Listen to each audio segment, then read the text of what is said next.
শংকৰদেৱ আমি পূৰ্বৰ পৰাই শংকৰদেৱ কিন্তু তলবিয়াস দেখি আহিছোঁ। তেওঁলোকে কিন্তু তলবিয়াসৰ বিপৰীতে দন্ত্যাস ব্যৱহাৰ কৰা দেখিবলৈ পোৱা গৈছে। আমাৰ প্ৰজন্মটোৱে কিন্তু আমি শংকৰদেৱ তলবিয়াস আমি তেনেধৰণে শুনি আহিছোঁ, কিন্তু আপোনালোকে মৰসাস কৰিছে, তলবিয়াসৰ ঠাইত দন্ত্যাস কৰিছে, আৰু সেয়া আপোনালোকে শুদ্ধ বুলি ক'ব বিচাৰিছে। কেনেধৰণে আপোনালোকে প্ৰমাণ কৰিব বিচাৰিছে যে তলবিয়াসৰ ঠাইত শংকৰদেৱ এতিয়া দন্ত্যাস হ'ব লাগে? আজি এটা অত্যন্ত গুৰুত্বপূৰ্ণ স্পৰ্শকাতৰ বিষয়ক লৈ পৰ্যালোচনা কৰিবৰ বাবে আমি উপস্থিত হৈছোঁহি অসম ভাষা সংস্কৃতি আৰু শংকৰদেৱ গৱেষণা পৰিষদৰ কেইবাগৰাকী পণ্ডিত তথা সদস্যৰ কাষত। মহাপুৰুষ শ্ৰী শ্ৰী শ্ৰীমন্ত শংকৰদেৱৰ বিৰচিত কীৰ্তন ঘোষা বৰ্তমান যেনেধৰণে পূৰ্বৰ পৰা চলি আছে, সেই কীৰ্তন ঘোষাক অসম ভাষা সংস্কৃতি আৰু শংকৰদেৱ গৱেষণাই নতুনকৈ প্ৰকাশ কৰি উলিয়াইছে। তেওঁলোকে এক প্ৰকাৰে কীৰ্তন ঘোষাক আচলতে তেওঁলোকে পাঠ নিৰ্ণয় পাঠ সমীক্ষা তেওঁলোকে কৰিছে, আৰু পূৰ্বতে কীৰ্তন ঘোষাৰ যি আচলতে পূৰ্বৰ পৰা চলি আহিছে তাত যথেষ্ট সাল সলনি কৰা হৈছে, যাক লৈ এই বিষয়টো কিছু সমালোচনা বিতৰ্কৰ মাজতো সোমাই পৰিছে। প্ৰথমেই কি আচলতে সাল সলনি সেয়া প্ৰথমে মই দেখাই ল'ব বিচাৰিছোঁ। কীৰ্তন ঘোষাভাগ মই দেখাব বিচাৰিছোঁ। প্ৰথমেই তেওঁলোকে মহাপুৰুষ শ্ৰীমন্ত, মই জুম কৰি দেখাবৰ বাবে অনুৰোধ জনাইছোঁ, তেওঁলোকে কীৰ্তন ঘোষা চাওক।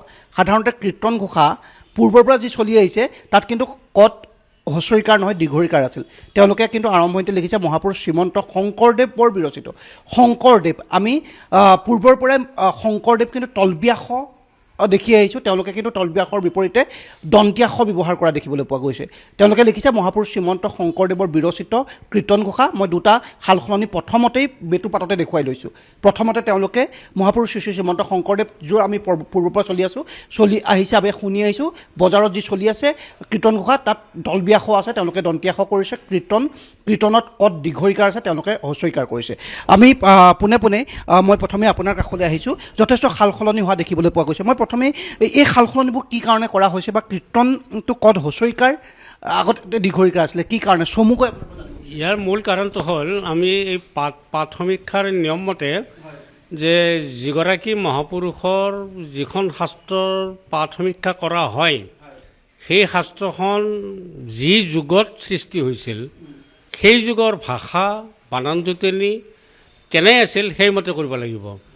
যে পূৰ্বৰ পৰা যিখিনি চলি আহিছে সেয়া আপোনালোকে ভুল বুলি প্ৰমাণ কৰিছে, ভুল বুলি ক'ব বিচাৰিছে? ভুল নহয়, এইটো পূৰ্বৰ পৰা নহয়, পূৰ্বৰবিলাক ঠিকে আছিল, আধুনিকবিলাক ভুল কৰি পেলালে।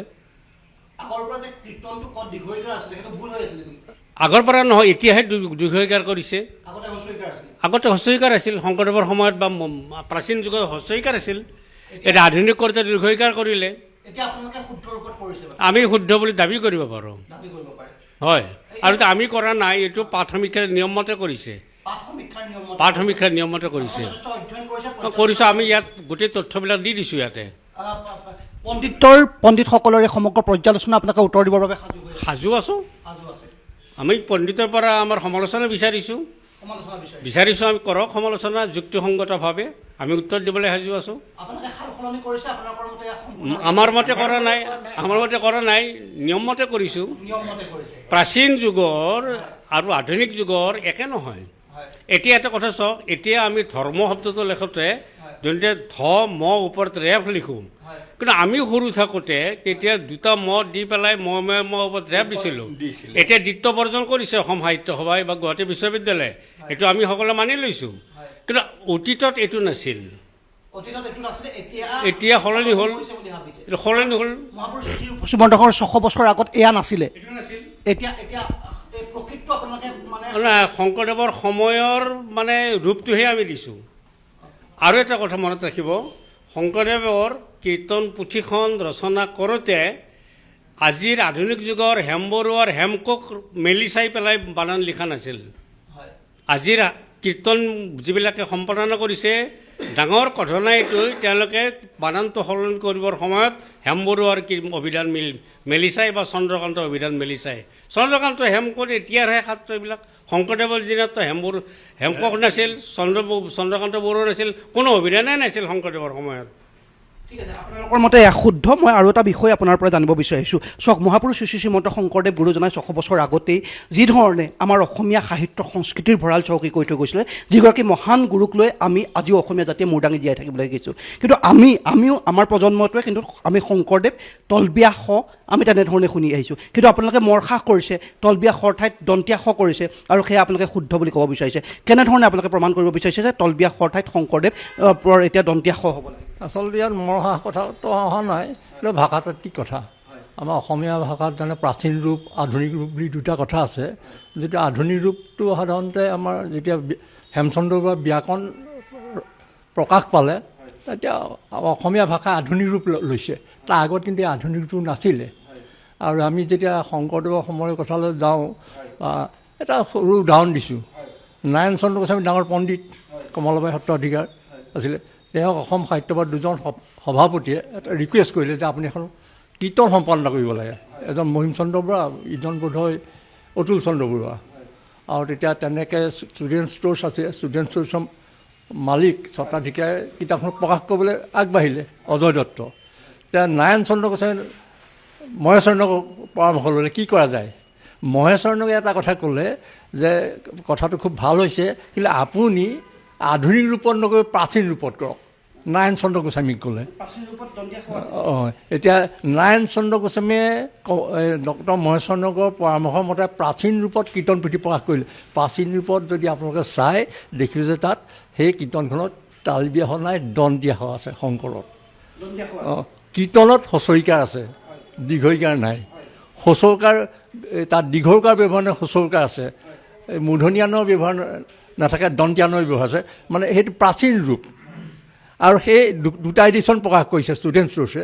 তাৰপিছত আকৌ নাৰায়ণ চন্দ্ৰই আৰু এখন প্ৰকাশ কৰিলে সেই আধুনিক ৰূপত, বুক হাইভে এখন প্ৰকাশ কৰিলে। ক'ব বিচাৰিছে যে আপোনালোকে সমগ্ৰ বস্তুটো অধ্যয়ন কৰি পৰ্যবেক্ষণ কৰি আপোনালোকে তলবিয়া শৰ ঠাইত দন্তীয়া শ কৈছে। কিন্তু বহুলোকে ক'ব বিচাৰিছে যে তলবিয়া শ শংকৰ শব্দৰ অৰ্থ হৈছে যিজনে মংগল বা কল্যাণ সাধন কৰে, নহয়নে? আৰু কৈছে যে শংকৰ আপোনালোকে যিটো দন্তীয়া শ ব্যৱহাৰ কৰিছে, তাৰ তেওঁলোকে অৰ্থ কৈছে যে মিশ্ৰণ বা শংকৰ জাত। গতিকে তলবিয়া শটোহে শুদ্ধ বুলি বহুতে কিন্তু ক'ব বিচাৰিছে। বৰ্তমান সময়ত তলবিয়া শ শুদ্ধ, কিন্তু এইটো প্ৰাচীন সময়ৰ কথা কৈ আছোঁ। এতিয়া শংকৰদেৱৰ ক্ষেত্ৰতে নহয় যে অকল তালবিয়া শ মানে কি, অকল শংকৰদেৱৰ ক্ষেত্ৰত নহয়, শিৱৰ যদি সৎ আছে। আপোনালোকে এটা কথা স্পষ্ট কৰি দিয়ক যে আপোনালোকে যিটো পৰ্যালোচনা পাঠ সমালোচনা কৰি পেলাই আপোনালোকে যিটো পালে, তলবিয়া শ শুদ্ধ নে দন্তীয়া শ শুদ্ধ? প্ৰাচীন ৰূপত তালবিয়া শ শুদ্ধ, দন্তীয়া শ শুদ্ধ। মই এটা উদাহৰণ দিছোঁ। কালিয়াম মেধিয়ে অংকাৱলী লিখিছিলে। শংকৰদেৱ যিমান মানে নাটক আছে একেলগে ছপা, সেইখনত এই দন্তীয়া শ আছে। গোটেইখন সকলো দন্তীয়া শ। ইমান দিনে যে আমি যে শংকৰদেৱ মহাপুৰুষ গুৰুজনাৰ শ্ৰী শ্ৰী শ্ৰীমন্ত শংকৰদেৱ তলবিয়া শ লিখি আছোঁ, এইটো আমি সকলোৱে ভুলকৈ লিখি আছোঁ। ভুলকৈ বুলি নকয়, এইটো আধুনিক ৰূপ। আধুনিক ৰূপ আগতে দন্তীয়া শ আছিলে, দন্তীয়া শ আছিল, সেইটো প্ৰাচীন ৰূপ।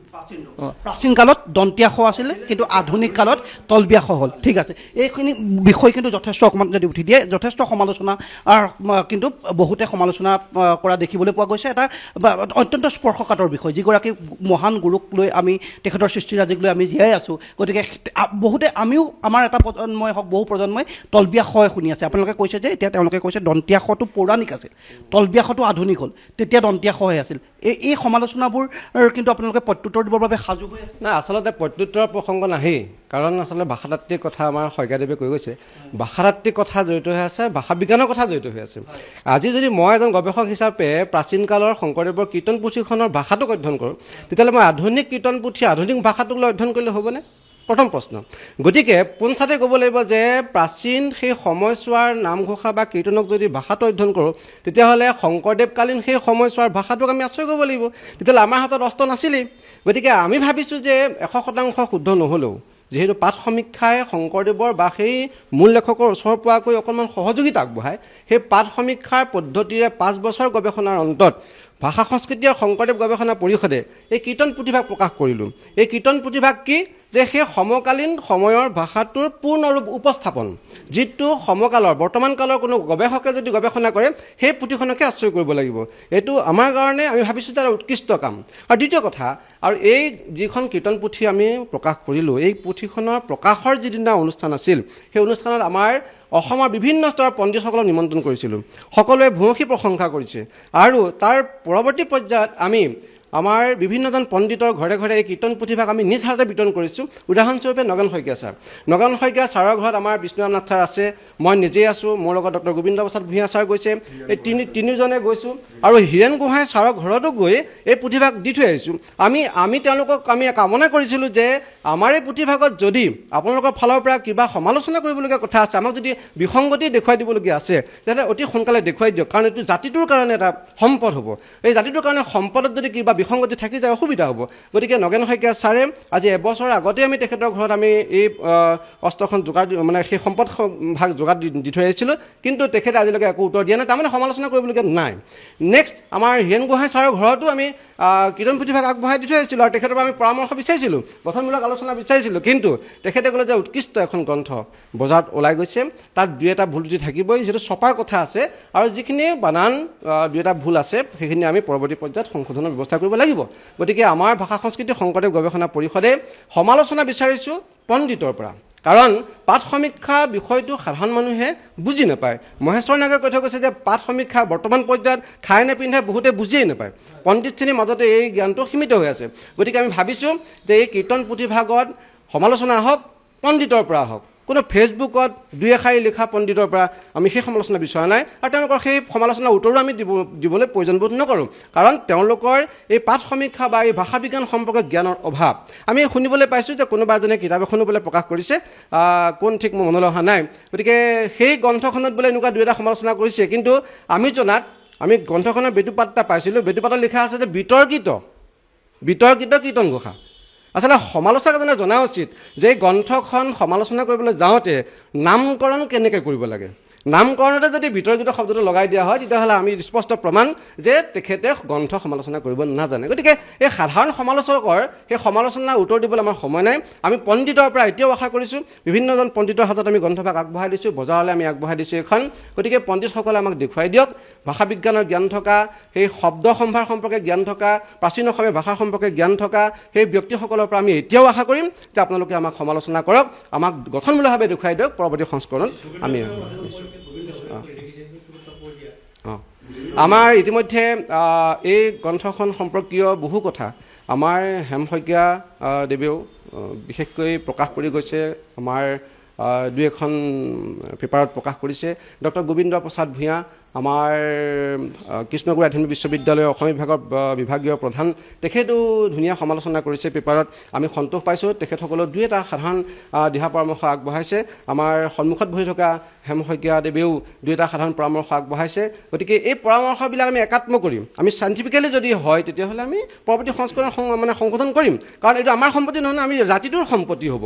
গতিকে জাতিটোৰ সম্পত্তিৰ ক্ষেত্ৰত পুনৰ প্ৰতিষ্ঠাৰ ক্ষেত্ৰত আমি আমাৰ পৰিষদৰ সদস্যসকল আমি সকলোৱে এইটো খাটাং সিদ্ধান্ত এটা কৰিছোঁ যে জাতিটোৰ কাৰণে আমি এখন শুদ্ধ কীৰ্তন বা নামঘোষা পুথি ৰাইজক যাতে দিব পাৰোঁ। এয়া আছিল অসম ভাষা সংস্কৃতি আৰু শংকৰদেৱ গৱেষণা পৰিষদৰ এয়া তেওঁলোকৰ কনফিডেন্স, তেওঁলোকৰ বিশ্বাস, তেওঁলোকে তেনেধৰণে কৈছে। এয়া মই পুনৰবাৰ সহযোগী দেখুৱাইছোঁ, মহাপুৰুষ শ্ৰীমন্ত শংকৰদেৱ বিৰচিত, তেওঁলোকে পুনৰ কৈছোঁ তলবিয়াখৰ ঠাইত দন্ত্যাক্ষ ব্যৱহাৰ কৰিছে, কীৰ্তন ঘোষাত কদ হস্যইকাৰ ঠাইত দীৰ্ঘইকাৰ ঠাইত তেওঁলোকে হস্যইকাৰ ব্যৱহাৰ কৰিছে, আৰু তেওঁলোকে কৈছে এয়া সম্পূৰ্ণৰূপে তেওঁলোকে পৰ্যালোচনা কৰি পাঠ সমালোচনা কৰি এনেধৰণে তেওঁলোকে এই সাল সলনি কৰিছে। আৰু এয়া তেওঁলোকে কৈছে যে আগতে পৌৰাণিক কালত যিহেতু মহাপুৰুষ শ্ৰী শ্ৰীমন্ত শংকৰদেৱে 600 বছৰ আগতেই আচলতে বহু সৃষ্টি কৰি থৈ গৈছে আমাৰ অসমীয়া জাতিৰ বাবে, গতিকে পৌৰাণিক কালত তেওঁলোকে কৈছে দন্তীয়া শ আছিল, কিন্তু আধুনিকত তলবিয়া শ হ'ল। তেওঁলোকে যথেষ্ট অধ্যয়ন কৰি এতিয়া এইখিনি সাল সলনি কৰিছে, আৰু এয়া সমগ্ৰ বিষয়টো আমি ৰাইজলৈ এৰিলোঁ, ৰাইজে কেনেধৰণে বিবেচনা কৰে, তেওঁলোকে পণ্ডিতৰ পৰা এই সমগ্ৰ স্পৰ্শকাতৰ বিষয়টো পৰ্যালোচনা বিচৰাও দেখিবলৈ পোৱা গৈছে, সমালোচনা পৰা দেখিবলৈ পোৱা গৈছে। ধন্যবাদ।